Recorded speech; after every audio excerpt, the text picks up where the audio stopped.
We're doing this show William Karlsson style. Come on, Liam, let's go. Let's get into it with the lead. Try and rip the mics out of our hands. Little known fact, producer Aaron does every show William Karlsson style. Shit-faced, drunk, and naked.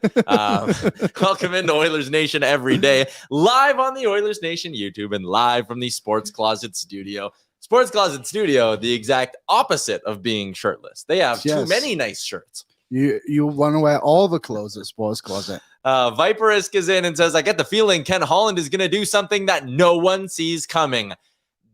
Don't hold your breath. Don't hold your breath would be my reply to that. Keep the comments coming in the Oilers Nation YouTube, and or you can tweet us your comments like MV did. Going up against Oilers now makes no sense, Tyler. Why not 2 p.m. and give listeners a run of programming with JG gone? I'm sure your live attendance would increase, but listeners can't be in 2 places at once. This show lives in fear of no one, not even the almighty Bob Stauffer. We're not scared. I'm not scared. Definitely not of Bob. I'm actually, like, on a personal level, a little terrified of Bob.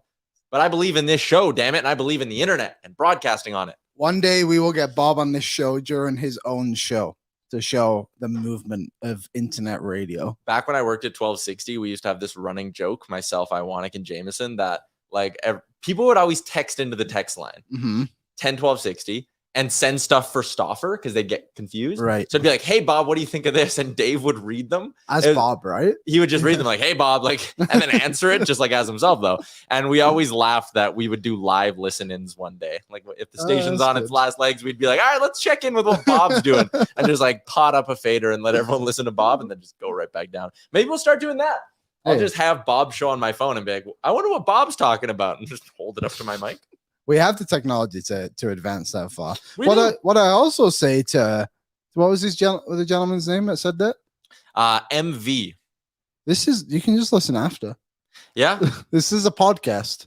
I will add this. This person has had a Twitter for I don't know how long. They've only tweeted 28 times, and this is one of them. So this is clearly a point of passion for them. How many were about Bob? The other one was about Dane Evans. Like the quarterback? Yeah, like the CFL quarterback. Okay. And then a lot of tweeting. Actually, you know what? Considering when this person made their account, they may have just made it once 1260 shut off. So this could be someone's burner. Probably Gregor's. I was gonna say, whose burner account do you think this is? Leave it in the chat. Yeah, there you go. Speaking of Jason Gregor, here's a fun announcement. He's going to be joining the show next week, full time. No, I'm kidding. Just for next week. We're both in Nashville, Jason and I. So he's going to join me as a co-host. He's going to be, you know, they're always talking like, God, you got to get 97 shooter, right? You got McDavid, you got Draisaitl. Who can you get to play with them? Gregor's our third piece. So is he your Hyman? Ratty? Maroon? No. Ratty. Yeah, our line has felt incomplete since we lost Jay Downton at the end of the season. He doesn't really want to do the show anymore. So we're adding in Gregor for draft week. His contract's up. So we've been able to renew with Gregor to get him on the show. And Jay, we're still in negotiations. Too bad. Maybe we'll see. Yeah. Here's what's going on in the chat. A lot of you asking about Oliver Ekman-Larsson. We will touch on that in a second. Tyler Mulick said Tyler greater than Bob. Christopher Palmer. Bob who? Braden said Liam greater than Tyler, greater than Bob. That also makes a lot of sense, actually. I agree with that. That's my burner account. Yeah. Tyler Mulick says they joined in May 2023, that Twitter account. So Tyler Mulick says, oh, fun. The show needed to be more bald. Me and you have good hair. We do. We wear backwards snapbacks every day. Look at this. And I showered like right before I came into the office, so my hair's a mess, but I'm gonna leave my hat off. I can't. I look like a fool. I need a haircut. I feel styling. The best thing about this camera, Tyler, one thing I've come to learn, I think it brings out my mustache very nicely. But the best part is it doesn't bring out anything else, so you can't see how patchy it all really is. I don't know if people noticed, but we got different lights. Yeah, we are. The show has like a warmer look. We don't look like ghosts. Speaking of ghosts. Okay. Would you like me to tell my paranormal activities? Jesus, man. Okay, sure. We'll do that. We do have sports talk. We have hockey talk. Frank has an Oilers thing that's like you'll find very interesting. But Liam thinks he saw a ghost this weekend. So let me know what you think in the chat if this is paranormal or not. But last night I was at my house sitting for my parents, and it's an older house, not that old. I obviously used to live there. Yep. And I'll skip some of the story, but basically a couple of weeks ago, my dad and dog think they saw a ghost in the house. Didn't tell my mom. Your dog thinks... My dog sensed something, and my dad thinks it was a ghost, I should say. And last night, I was at the house, and I'm going into my parents' room, and the closet door is open, Tyler. Now, it's one of those doors. It's a classic closet door. It folds in half. It cannot be opened without pushing. Like, there's not a handle. You have to push on the door. So was it wind or was it a ghost? I think it was a ghost. Were any windows open? No windows. It was pouring with rain, Tyler. I don't know. The house would have been flooded. That would have been the least of my worries if the closet door was open and I had a window open. So do you think that was a paranormal activity? You say no. You've literally found every excuse in the book. Because you're like, my dog was fixated on something. I'm like, you might have seen a bug. No. I think it was a ghost. Now I have to stay there tonight. Again. And you're scared of the ghost. 100%. I'm like, shivers down my body. We should send you live on the YouTube tonight. Yes. Ghost Hunters Liam. Get one of those cool like green cameras, right? Oh, night vision. I have to go back there though. My parents live there. I don't want to know that much, but I think it's not a bad ghost because I've lived there, obviously, and we've never had bad activity. But it was uncomfortable. Now, this isn't my first ghost experience, but I'll leave those for other shows. Yeah, we have a lot of shows still to cover before our summer break, so we'll save the ghost stories. Do you think Liam has a ghost in his parents' house that he's staying at right now? Let us know in the chat. Also, hit the like button, hit the subscribe button. Let's talk a little bit of let's talk a little hockey here. Let's start with the Oliver Ekman-Larsson news. The Vancouver Canucks. At one point, the Oilers were talking about OEL. Yes. And thank God they didn't do that. Sometimes the best trades are the ones you don't make.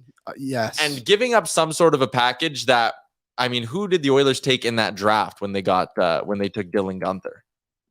Holloway.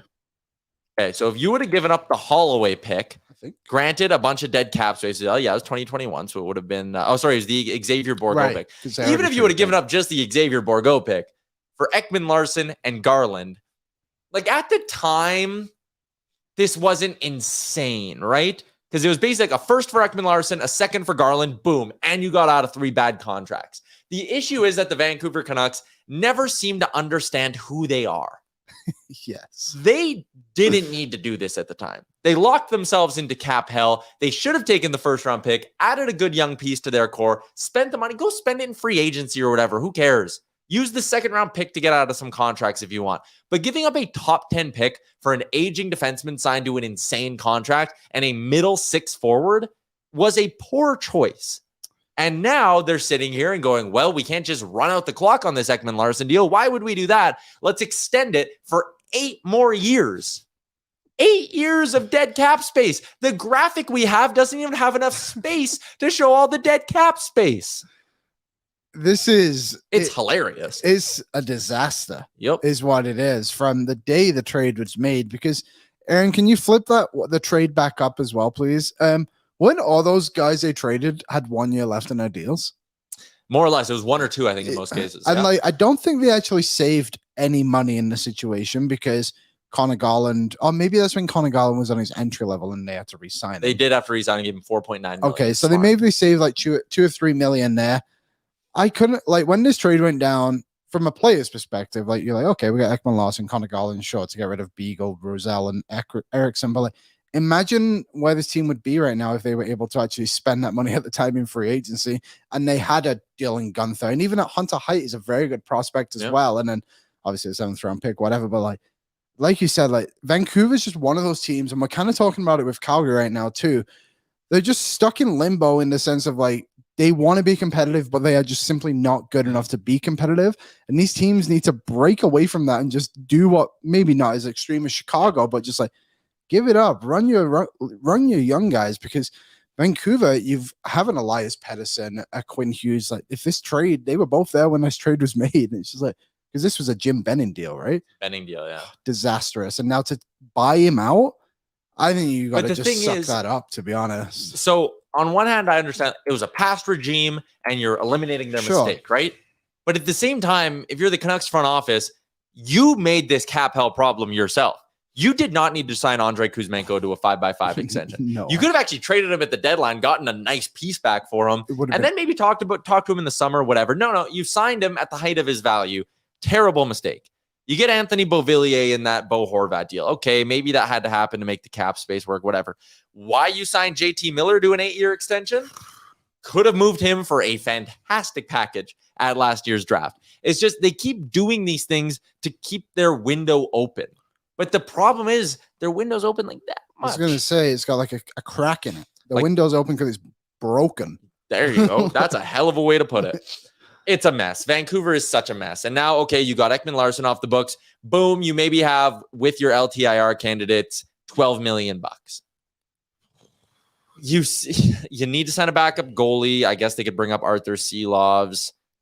I guess this gives them some space to do something. And like the cap's obviously going to go up, and that's going to help it. But what are they going to do? They're going to go sign Scott Mayfield for like 5x5 to a terrible contract in free agency. I like Scott Mayfield, but you know what I mean? They're going to go sign guys to insane contracts to make sure they get them, and they're just going to be stuck in the same spin cycle. They actually have so many good players. Like this Vancouver team, like that top 6, they have Miller, Pedersen, Besser, Kuzmenko, Garland, Beauvillier. What's his Vasily Podkolzin, I think, is going to be a good, or he is going to be a good player. Kind of drops from there. Defensively, like Quinn Hughes is good. Philip Hronik, Hronik's good. Tyler Myers kind of is what he is. Expensive, but he's a guy. He's not bad. Goaltender Demko might be the best goalie in the Pacific Division. Probably. Up there with Markstrom and them. Yeah. Sure. Like, so they just, and I get it. Like I guess they want to expand on the group they have right now and try and give them something to play with. But man, it just seems so silly. Every move they make seems to be horrendous. Like they gave away the 1st round pick for Hronik last year, right? Yeah. Because they were like, oh, we're on retool, we're not rebuilding. It's just admit what you are. Like it's fine. Everyone's gonna be okay. You move Horvat, you get a good future piece, you immediately flip it for a 25-year-old defenseman. He's good, but that ticket's also going to be expensive next summer when he's an RFA. The Canucks are so lost. They're wandering around in the woods with no compass. They don't know what they're doing. They have no direction. It's bad. But that's fine for the Oilers because if the Canucks are garbage, it's one less team that's competing in the Pacific. Right? It truly is. Yeah. They're not the worst team in the Pacific, obviously. They're going to linger for a playoff spot next year. And then just not make it. I kind of did this on the site. I wrote a piece last week, right? So there are the legit teams in the Pacific. Edmonton, Vegas, LA. Those 3. Yep. Those are the 3 that are going to be pushing next year. All 3 have Stanley Cup potential. Obviously, Vegas just won it. Those 3 are right up there. Then you have the bottom tier. It's Anaheim and San Jose. They're junk. They're terrible. And then you have this mushy middle of Seattle, Calgary, Vancouver. I include Seattle in there. I don't know what they're going to be next year. It's hard to say, but they're definitely first in that group. Yeah, they're at the top of there, but I have them all similar. I think you can look at Seattle and go, yeah, they're first in that group. Yeah. Calgary's probably second. Vancouver should probably have just made the tough decision to just shoot back to that rebuilding group for like 18 months. Yeah, it literally had to be a first for Kuzmenko.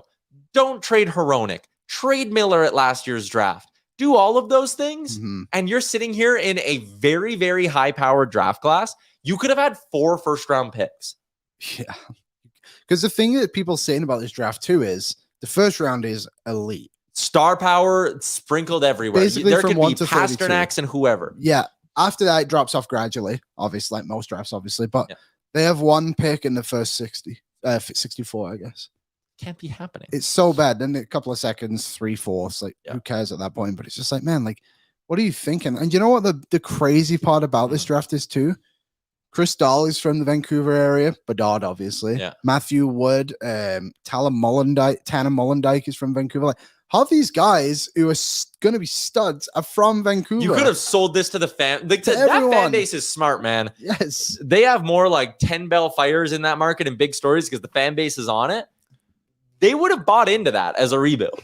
100%. Zach Benson. There's so many. Yeah. Like, it's just wild to think that, like, they didn't just look at this and be like, damn, like, there is a ton of BC talent here that we can, like you said, sell a fan base on. Like, we're coming back, and we're coming back with BC firepower. And they just, like I said, everything they do seems to be completely wrong. Crazy. Let's to finish the point on Vancouver and OEL. Some people in the chat were like, would you take him 1 year, $900K? I'm saying no. I don't think he doesn't stay in the lineup a lot. If you're Edmonton, that would require moving Kulak and Broberg probably just to like open up the spot. He's not better than Brett Kulak when it comes to what you need on this team. No. Could he find his game? And, you know, he's not a Karlsson, so he's not going to have a Karlsson resurgence, but that level in his own way, he could be a viable top 4 guy for a team next year. It's just, that's not something Edmonton needs to be messing around with. The teams that Frank kind of linked or listed as possibilities, we know the Bruins loved him at one point when he was a Yote. Tampa Bay, obviously, who wouldn't take $900K on 1 year to go play for them? I think Florida is a fascinating fit. More on them with the AMA travel trade machine later on in the show. But my favorite one, just for the story, dude, go sign in Seattle. Yes. Play Vancouver 6 times a year or whatever, or 4 times a year. You get to stay right there geographically. It's not like a crazy move. You can keep your house in Vancouver. Like, go to Seattle, bro. They need some defensemen too. If you look at it, like the top 3 at least is locked up in Schultz, Lawson, Alexiak. Yeah, and then I think William Bogdan will probably be gone. It's probably just going to want a little bit too much money, right? Or sign Bogdan and OEL in your 6D next year. Alexiak, Larson, Schultz, Magna, Bogdan, Dunn, and OEL. That's 7. That's pretty good D. Yeah, I think that's actually a really good shout. Keeping them in the Pacific. Why not? But he's not the Oilers guy. That's just I mean, 4 years ago when that trade was made, probably. Yeah. But not this OEL. No. The Oilers need a more impactful defenseman on the back end than what an OEL will bring. But I mean, hey, if he wants to be your 8th defenseman, then sure. Here's the chance you take. Be, though. Jonathan Toews, a lot of you guys asking about him. Good and you said they'd pay Toews $1 million to play on the 4th line. Quincy Rabbit says Toews might still have a year left in the tank. Someone else said, isn't he going to retire? He might. It wouldn't stun me. But I think just the fact that we haven't heard anything yet, the longer this lingers on up until July, I'm kind of like, if he's not announcing his retirement, that's leading me to believe he's open to conversations on July 1. Why not? Like, again, he's not giving you top 6 minutes or anything like that, but good vet, throw him in the room. I think the guy sold 50-some points last year. He actually on a dog shit team turned it up a little bit last year because everyone was talking about he was done 2 years ago, and then they turned it up pretty well. Do you know one name? And I wanted to bring this up, and I'm glad you brought up Toews. I think it was on the rundown. Frank was talking about Patrick Kane, or maybe it was Daily Faceoff Live on Friday, and he was saying Kane might not sign until November. Right? Yeah, because he's got that hip surgery out 6 months. He might wait and just be like, I'm going to pick what team kind of needs me in December. So Oilers have obviously been somewhat linked with him outside of just my theories. They have been in the past. In real life. November rolls around. Are the Oilers making a Vander Kane with a Patrick Kane kind of an acquisition there? Ken Holland said he wanted to keep like $1 million or so on the Bucks, right? Like, I wonder if there's a way during that time, if it's like, hey, like the Oilers kind of flying. They need another scorer for whatever reason. And Patrick Kane's like, hey, like $2 million for the rest of the season. I don't know what the money would be exactly, but I'm sure you could get a bunch of bonuses in there to get it sorted out. And then free agent at the end of the year, Patrick Kane figures it out, gets a bigger ticket at the end of the season. I think it's a really good idea. Some people are saying, didn't Jonathan Toews himself say he's done? He hasn't. I don't think so. He's apparently considering playing. Jeff Merrick on the 32 Thoughts podcast, quote, and this was today's episode, I think that Edmonton would be on a long list of teams that would want Jonathan Toews, again, if he is healthy enough to play and if he wants to play. Connecting them. They also, Elliot Friedman, connected Connor Brown to the Edmonton Oilers again. That's happening, baby. Lock it up. How are the Oilers going to get Connor Brown? Here's what they're going to do. They're going to offload Kyler Yamamoto's contract. Is anyone going to take Kyler Yamamoto? Our NHL insider, Frank Saravalli, said this. Well, I can share some intel with you with regards to someone like Kyler Yamamoto. I think enough teams have already stepped up and had conversations with the Edmonton Oilers that at the very worst case, they think they can unload him without having to attach an asset to him. So that's obviously a lot more palatable, even though the buyout is small in terms of $400 and some thousand on your cap. You'd certainly rather have no cap hit than have one at all. So I think that's something that the Oilers are looking at. Why does the host of that show look so sad while Frank's talking? Anyways, so it sounds like the Oilers, he added more on the DFO rundown. You can find that wherever you get your podcast from. that the Oilers seem to have the sense that there's a team out there that they know will take them for free. And I don't know. I mean, if some team has brought it up, I don't know why you haven't pulled the trigger yet. But that ties into our Sherwood Ford Giant question of the day, Liam. Sherwood Ford, the Giant, throughout the month of June, when you, the listener, go take a test drive at Sherwood Ford, the Giant, they go make a donation to the Strathcona Community Hospital Foundation. Shout out to Sherwood Ford, the Giant. What's the most likely move we see this week from the Oilers? Frank Saravalli calling it News Week around the NHL. That's actually just what I called it because Frank promised me there would be news. So I said, Frank, we're calling it News Week. And he said, that's the best you could come up with. I said, yes. I was gonna say that's put it on a shirt. It's kind of like when we had the idea to name Frank's segments differently every time he came on. He didn't like that. Didn't last very long. But the likely move. It's Yamamoto for nothing. Yes, it is. Outside of a trade, maybe we sign somebody else. Maybe. But yeah, like a Klim Kostin, Matisse Janmark extension would make sense this week. But I think the most likely move we see is ahead of the draft, Yamamoto for a 6th round pick. Yeah, at best. 5th round pick. Maybe you can get a 5th. Probably. Do you know what? Like Yamamoto's still good. It's just these injuries that I think are worrying teams more than anything, right? Like there was talks last year, like this guy might not play again, unfortunately, and like it plagued him for a little bit. And it's the injuries worrisome. Yeah. Why wouldn't you take a flyer on this guy? 3.1 for the rest of the season. You could probably flip him at the deadline too if you're a selling team, and then. If not, maybe you potentially have a 20 goal scorer in your top 6. Like if I'm the Chicago Blackhawks, I'm tossing a 6th round pick at the Oilers for Yamamoto. Why not, right? Like he's kind of got everything you want in a player. It's just the injuries. Like I actually would love to have Yamo back next season, but I know we're not getting 82 games.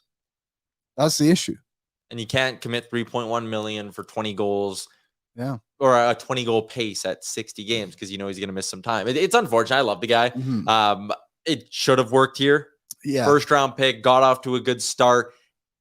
He's a cap casualty. It's as simple as that. It's hardly even a comment on how hard he played as an Oiler or anything like that. Like he was a very good Oiler. It's just not going to work. I would not be surprised if the first move we see at some point this week is Tyler Yamamoto moves somewhere for a late round pick or something like that.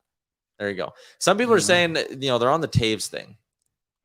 First off, actually, someone agreed. Derek said, got to dump salary, so Yamo trade is most likely. Some of you are talking about potential bottom 6 combinations. Someone said, don't see a lot of upside in Taves. I do. Like a guy who scored 50+ points last year. If you get him for $1 million, I don't know what the issue is. It's not like you're trying to slot this guy on your second line. Realistically, he's probably playing bottom 6, 12 to 16 minutes a night at most, right? 16 at the high end. You're interchanging him with McLeod. He can play on the penalty kill. Obviously, has been around the game for a while. Won basically everything. I think this is just a guy that just helps in general. And hey, if it doesn't work out, then whatever. It's $1 million. Who else are you putting on your 4th line? Who's your 4th line center right now? Grube, Jaden Gruby, whatever his name is. Because that's it, right? Like they would have to go out. There. You need someone. You need someone, and there's been reports that the Oilers want to find more veteran players. And I think Taves would help that, especially in situations last year when the Oilers are in that series against the Golden Knights. Like, I think the leadership of even if Duncan Keith was in the team would have kind of helped balance the mood a little bit more. Uninstall said Yamo screwed himself by signing a 2-year deal. If he signed a 1-year deal, we'd be re-signing him for 1.2 this summer. He didn't screw himself. He got $6.2 million in pocket. Players don't screw themselves when they sign contracts. When you're getting that kind of money, like come on. I don't think he regrets signing that deal for 1 second. He has a chance to bounce back next year. I'm sure he'd rather have $6.2 million than a 1-year 3 and a 1-year 1.2 deal. Yeah, no. I think it was fine. Someone said I think Taves is done. I don't know.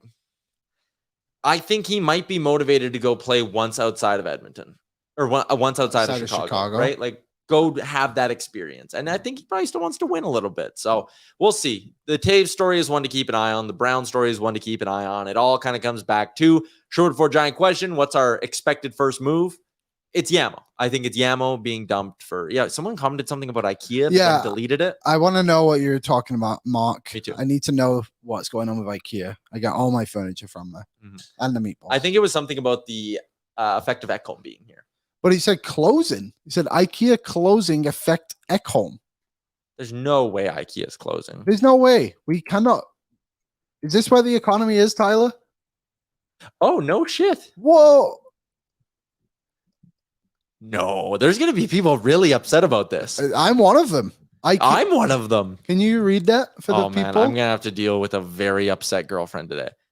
That is unbelievable. Is this real news? What the hell's the Enfield Dispatch? Is this a real newspaper? I've never heard of the Enfield Dispatch. Okay, let's look this up on Twitter. The headline, this is from July 2022. Okay. This isn't real. This isn't real. IKEA Edmonton. Oh, this is Edmonton in the UK. Oh, there's an Edmonton in England? Well, the more you know. Thank goodness. Oh, jeez. Someone did tweet here, though. I don't know. This is so misleading. But that was in 2022. It's the UK one. We're okay. Okay. We're fine. Ekholm Everyone stay stays. calm. Ekholm's fine. We're fine. IKEA's fine. Woo. That was scary. Don't ever come into this chat and drop something like that again. It really scared us. Then delete your message. All right. Oh my. So now that we've moved past that, let's get into the rest of our weekend recap for our friends at Betway 19 Plus. Please play responsibly. Wyndham Clark wins the U.S. Open. I wanted Rory to win. Oh, so bad. I feel for the guy. He's right there. And the thing is, if he would have played, he played average.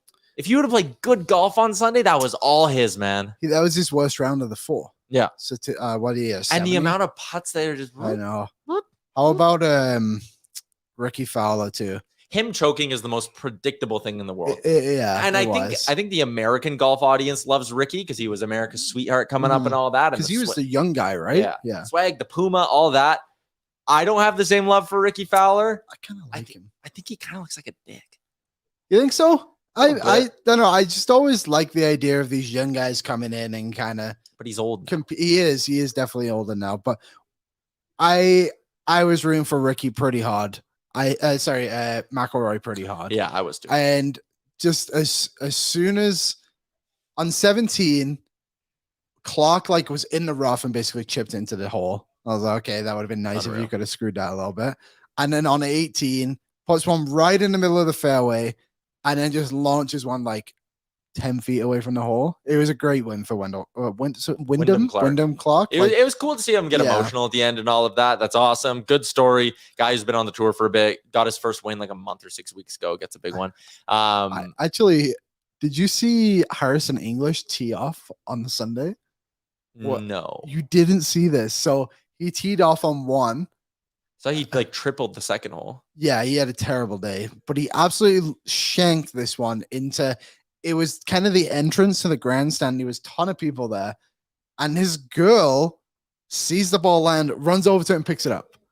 I saw that on Twitter. Yeah. And it's just what are you doing? How do you not know this? And also, I'm curious. I feel like maybe I'm wrong on this, but everybody running up to the hole on 18 was different, right? They don't always do that. It happens sometimes. It was so loud. But that was the only time it was loud that whole weekend. I thought that felt like a really amateur US Open. I thought so too. And I think that point really tipped it off of me. And it was just this is a massive moment for this guy. And I know he basically needs to screw it up 4 times for this to happen. But what if he didn't? What if he needed he had one shot and now everyone's just surrounding it? And also, I hate that all the phones were just out. And I get it. And when you're there and stuff like that, I love just standing there and watching things. I you got your memory up here. Also, crazy little thing called YouTube. You can look some stuff up. Yeah, right. It'd be cool to be I was there, but you don't need the.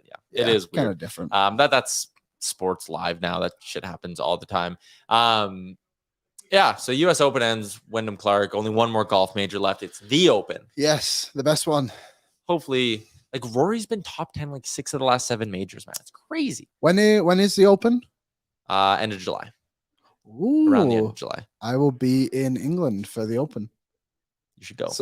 It would be, I don't think you could. It'll just be nice to be able to watch it. Yeah. At a good time. At a good time. Yeah, it won't be that insane early morning thing. The Toronto Blue Jays promptly shit themselves in their game against the Texas Rangers, up 6-0. They blew it. Yeah. Only half a game back of the last wild card spot, but it feels way worse than that right now around the Jays. Bassett was terrible. 3 errors from 3 guys who are actually Kevin Kiermaier, one of the best center fielders in the game. Vladdy's a Gold Glover, great defensive first baseman. Bo Bichette's actually playing really good defense this year, but all three of them made just lazy plays. Jays can't get it out of an inning, cost them the game. They're only half a game back of the wild card, like I said. But it feels way worse than that around the Blue Jays right now. They got to get rolling. 3-gamer against Miami starts tonight. They're just such a roller coaster. They have no consistency within the team half the time. Like they'll get on these long runs and then all of a sudden it's just gone. Yeah, it's kind of a disaster most nights, though, isn't it? So we'll see what kind of happens. But they start Miami tonight. Yeah. It's Jose Barrios, who's red hot, going up against a bullpen day from Miami. So Betway, fire up the run line, folks. I'm betting Jay's run line heavy tonight. So what's the rotation for Miami then? They are going bullpen today. Sorry, the Blue Jays against Miami. Oh, the Jays against Miami. Barrios tonight. Okay. And then you have Gausman going in game 3, Kikuchi in the middle. So Barrios, Kikuchi, Gausman. So they should go 2 or 3 at least. They should win 2 or 3 here because Miami's going bullpen day. They got Yuri Perez tomorrow, 1.8 ERA. He's actually having a great year. But then Sandy Alcantara, who former ace, kind of like Manoah, been terrible this year. ERA is like right around 5. So, really? Yeah. And you get him versus Gausman on the finale. The Jays should win 2 or 3 this week. So that's something to keep an eye on. B-Max when's the next Jays game. It is tonight. So big. Jays are so typical Toronto. Yeah, it has been annoying to be a Jays fan so far this season. Father's Day, your dad was at George Strait. Did he have fun?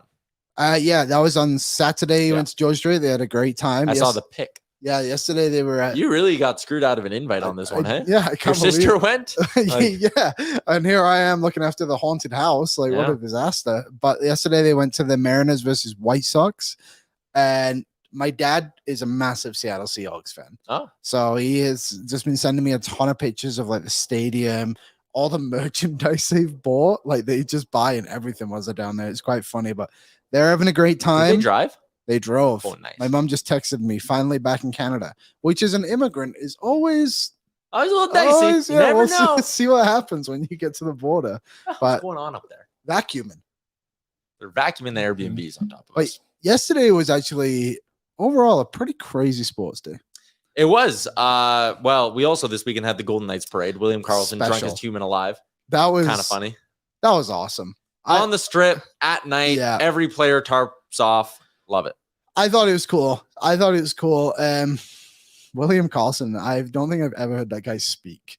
And that speech, just like there's been some that are like good. Like I think back Corey Crawford with the Hawks. I think that was a good one. He had a really good one. There always is a good one. This one for Karlsson, funny because he's hammered, but like it made no sense. No, it was stupid. It literally just sounded like when you wake up the next morning and you like check your Snapchat and you and your buddies sent each other a bunch of drunk videos and you're like, boy, that's incoherent. Yeah. And how about when they come out of the helmet onto the stage and he falls? It was just a weird night. It was awesome. Yeah. But Canada, USA, Canada had a chance to win. The CONCACAF Nations League, which is essentially glorified friendlies, but now you can win a trophy for it. They were absolutely horrendous. Couldn't score a goal. Couldn't defend, save their lives. It was just like Canada's attack is amazing. Obviously, Alphonso Davies, Jonathan David, Buchanan, Estaquio's sick.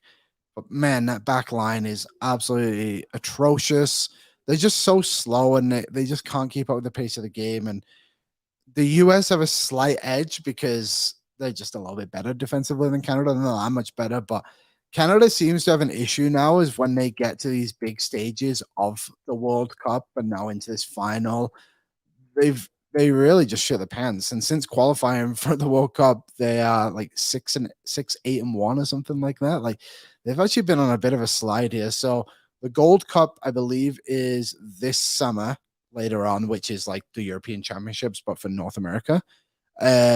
So we'll see how they do that. But man, this team is probably a bit too good not to be qualifying for some stuff here or winning some stuff. Yeah. There you go. There's your weekend recap for our friends at Betway 19 Plus. Please play responsibly. Squad ride, Jay's run line. All right. Let's do it. They're winning by 2 or more tonight, folks. Player grade time for Star Mechanical. It's our last one for the players. We may grade other things. Who knows? But we saved the best for last. And it's number 97, Connor McDavid. Whoop. This was the easiest grade to do. Yeah. when you have the most productive season in over 20 years in the NHL, I don't care what else happened. You get an A+. Cut and dry. Yeah, I mean, if you get to go higher if you wanted to. He would break the scale. He's that kid, and I remember kid. They would get 103% on a test because they'd get the bonus question right too. He'd be like, man, bullshit. That was Connor McDavid this year to the rest of the NHL. 153 points. Second in the league was the guy he played the most with, or the guy who plays with him a lot, I should say, in Leon Draisaitl. So just easy. A+. Playoff grade, I knocked it down to an A because he didn't have a single game winner.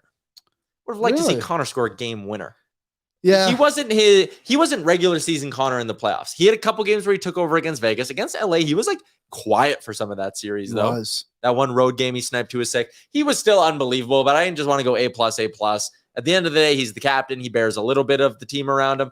A for McDavid. I don't know. I'm reaching. I mean, yeah, I think you're fine in saying both those evaluations. It's funny. The standard's just different for him. What was his actual stats in the playoffs? 20 points in 12 games. Yeah, I mean, that's sick. So he had 12 power play points in 12 games. Yeah, crazy. You would just like to see just a little bit more, but I think everyone saw it, right? It was just a strange playoffs for Connor McDavid, but he was still probably the Oilers' second best player. Actually, Draisaitl was easily that best player. But yeah, A+ and A, and I'll put his chance of returning at 1,000,001. Yeah, I put 1,000% instead of the usual 100 because he ain't going anywhere, folks. I do on our new streaming thing, we see the comments from Facebook too. Oh yeah. And someone popped in and was like, "Oh, say goodbye to Connor." You know the rules. If I could ban you or give you a timeout on Facebook, I would. Can you show those? I don't know. It said show. Should I hit it? Yeah, show. Aaron, I'm gonna mess with this. Oh yeah. Oh. Hey, Steve, stop it. Come on, Steve. Come on, Steve. This is interesting. Sean said, "I'd love to see Taves." Me too, Sean. Oh, there's an Edmonton in Kentucky, says Jeff. Hey, from Vegas. Hey, Hockey Axel. There you go. I wish I could do this for YouTube. Wait. Hello. People listening on the podcast, what the hell's going on right now? Star Mechanical, Edmonton's #1 plumbing and heating company. You can find out more. StarMechanical.ca. You need any plumbing changes while you're house sitting for your parents? No. House survived the good man. The rainfall of 2023. Crazy day yesterday.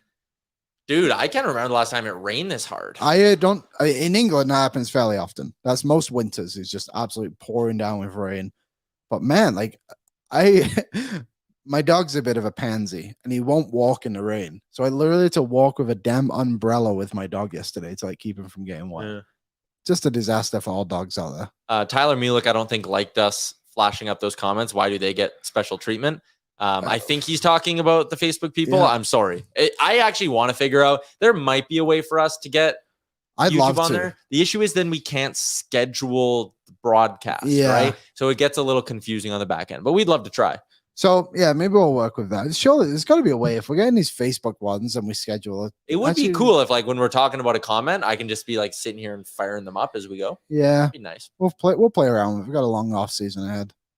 Yeah, Tyler Mulick says we went from a desert to a rainforest. Yeah, my ball's already canceled tonight. I'm pissed. Might try golf though. Shockingly, my co-ed game got canceled yesterday too for soccer. I couldn't believe it. I didn't even vote in the poll. It's just crazy, man. It poured so hard, and it's supposed to rain here pretty quick too. I know. I was looking at tee times for tonight, and I was like, "Oh, do I risk it?" I wouldn't bother. Really? No, I got the itch, Liam. I saw you went to the sim yesterday. I did. I took my dad to the sim. Didn't want to miss out on our Father's Day round. He had red wine in a plastic cup at the sim. It's great. Oh. Nice touch.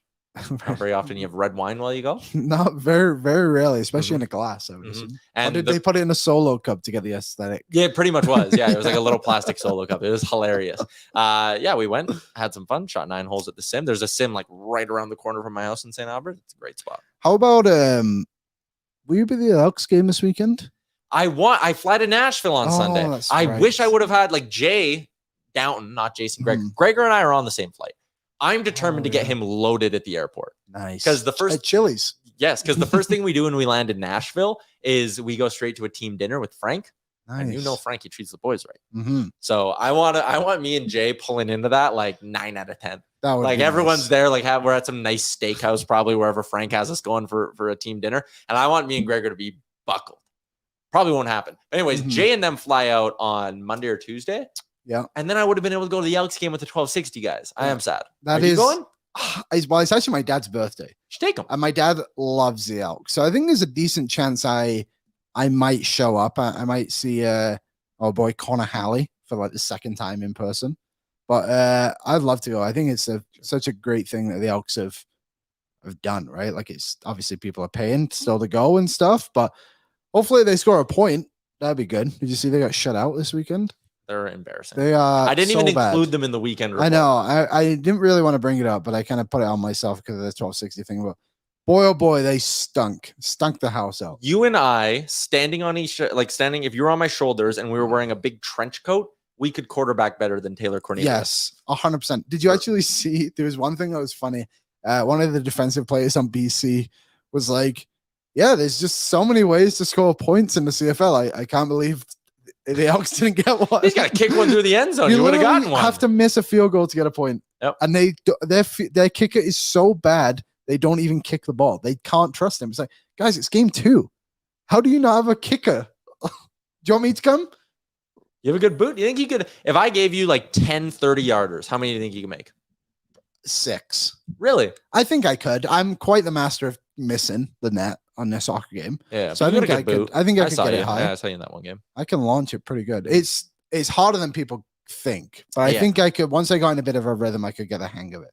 Yeah, 6 of 10. That's interesting. Yeah, that's 6%. Let's do our AMA Travel Trade Machine. AMAtravel.ca. You booked flights to Paris over the weekend. I did, and it was an absolute pleasure to do it. So yeah, I'm excited. Shout out to AMA Travel. Yeah, I'm going to Paris. I'm very excited. Now all my trips are booked for Europe through AMA Travel, so it was made my life very easy. Save on travel insurance, cruises, vacation packages, and more. AMAtravel.ca. It's the AMA Travel Trade Machine.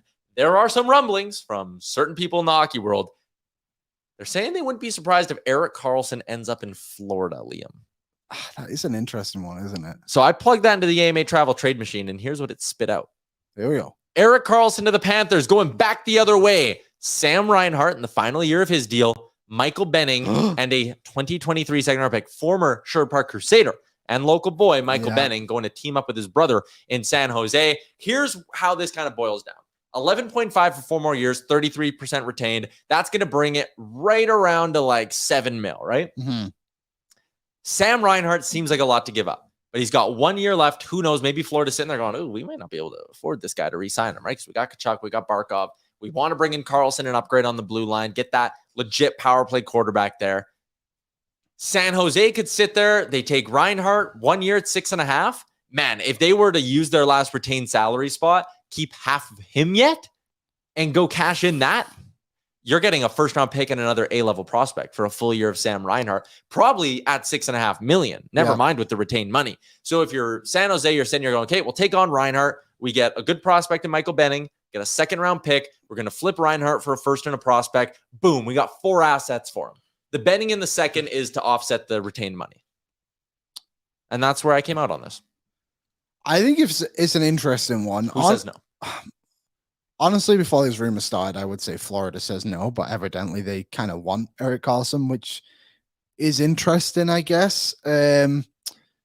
Getting out of Sam Reinhart is something. He was pretty good for you in the playoffs, wasn't he? But you got to give a little here, right? Someone said Mike Greer will want more than that. Ivan says San Jose wanting a player in his prime. It's because they'll flip him. Like, they don't actually want Sam Reinhart to play there next year. They'll flip him.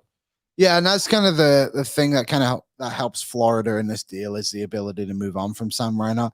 Michael Benning is a great kid, first of all, and he's going to be a very good hockey player. And to link him back up with his brother would be a good idea. Mm-hmm. Do you think a first-round pick needs to be mixed in this? Florida doesn't have one. They don't have any. Yeah, they don't have any for the next 3 years. Here's where I was kind of going, because someone says, San Jose wants more than that. Can they really demand more than this? Let's go through the Pacific Division. Anaheim, Calgary, Edmonton, LA, San Jose has Karlsson. Kraken, Canucks, Golden Knights. The only team there, I think, who even would have a little interest is the Kraken. Because the Oilers, that ship has sailed, folks. They're not getting Erik Karlsson. No. Evan Bouchard showed you don't need him.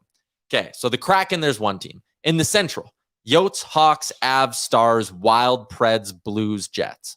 None of those teams are taking Erik Karlsson. No one has an interest in him there. Mm-hmm. right? Dallas's blue line is stacked. Colorado doesn't have the money. Winnipeg's going to go through a retool. St. Louis has too many expensive defensemen. It's not happening. Metro. Carolina just got Brent Burns. They got Slavin. They don't need him.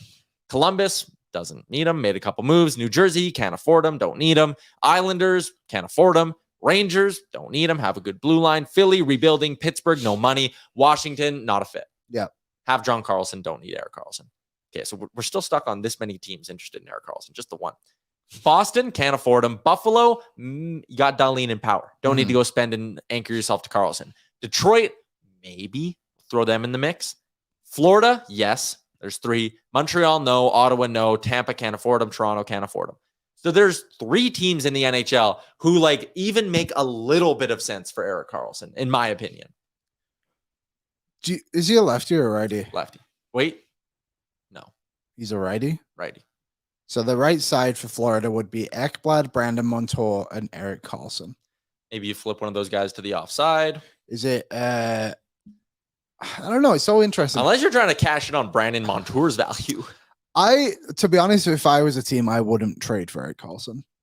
I wouldn't either. I wouldn't, and I just think Florida. I think Florida say yes to this deal. I think San Jose would maybe want another pick or maybe another prospect. But again, and I think that's kind of who are they bidding against? Maybe that's it. But whatever happens, San Jose is going to figure out a way to get out of some of these contracts. And if this deal comes across the desk, then maybe you got to seriously consider it. So I guess both teams say yes. Like maybe there's a pick in there somewhere that gets thrown in. But besides that, Florida don't even have like a ton of prospects either. Too early. No, I was trying to find like an A+ level prospect, but near Benning's one of their best. It's like him, Sam Miskevich, right? McAllister's good. Surdif he's all right. He's more of a BC prospect. Denisenko and Heponiemi are old. Evan Naus is decent. Just won the Memorial Cup with Quebec. Nathan Steos. He'll be an Oiler one day. It's such an interesting deal. I just don't know why Florida would really want him, to be honest. Like you just had Brandon Montour, who's just had a fantastic season at a very cheap cap hit. Aaron Ekblad is obviously an absolute stud when he's healthy, and then you run into the idea of having an Erik Karlsson for 3 more years when 4 more years. Sorry, you don't really know what he's going to be this year. You do not. Probably not another 100-point season. Probably not. And you get to run into Sam Reinhart. Yeah. Dangerous. I wouldn't do it. Dangerous Wood makes a good point. They're bidding against San Jose's ego, which I think is a good point. Tyler Mulick said Karlsson to Ottawa. I forgot about them. Yeah, that's another team. I could see Ottawa wanting to bring him into the mix there, and we'll see what they'd give up. But that one makes sense. I don't think the cost is going to be high, is my point. You're asking San Jose to retain. You're giving up picks or assets for that retained money value, and then you're giving up one piece for him. It's kind of like the Jacob Chychrun thing, right? Where everyone's like, oh, it's going to be 2 or 3 first-round picks and a top prospect. Yeah. What did they get? 1 and a good prospect? This is the year. Like San Jose's got to kind of shit or get off the pot here, right? If you don't trade him now, you're running out the contract. And why do you want Erik Karlsson on that team? And now there's the question of why does Erik Karlsson want to be there? And there is some rumblings he might not want to be there anymore. So, yeah. To answer your question, I guess I think both teams would more than likely accept that deal. If I was the Florida GM, or what's his name, Bill Zito, I would not be looking anywhere close to Erik Karlsson. Too far away. Yeah. Fair enough. AMA Travel, Trade Machine. We'll have another one of those tomorrow on the show. Frank on Wednesday. Maybe we'll get Jay back in the mix because he's in town. What else should we do? Maybe some division preview stuff. Did you know what the Jacob Chychrun trade was? He said the draft rights from Detroit with Datsuk. Because Arizona agreed to take Datsuk's dead money. I never knew that was kind of the deal. It's a Ken Holland deal. Ken Holland special. Joe Vitale, Dennis Cholkowski, Philip Hronik. Holy shit, that ended up being a haul. Just get rid of. Interesting trade. Not a good one for Kenny. Yikes. Hopefully he's learned. We certainly hope. Sergeant Battle says Karlsson for DeBrincat, then they flip DeBrincat. I think DeBrincat's worth more than Karlsson. Yeah. DeBrincat, slightly overrated in his value, more value than Karlsson.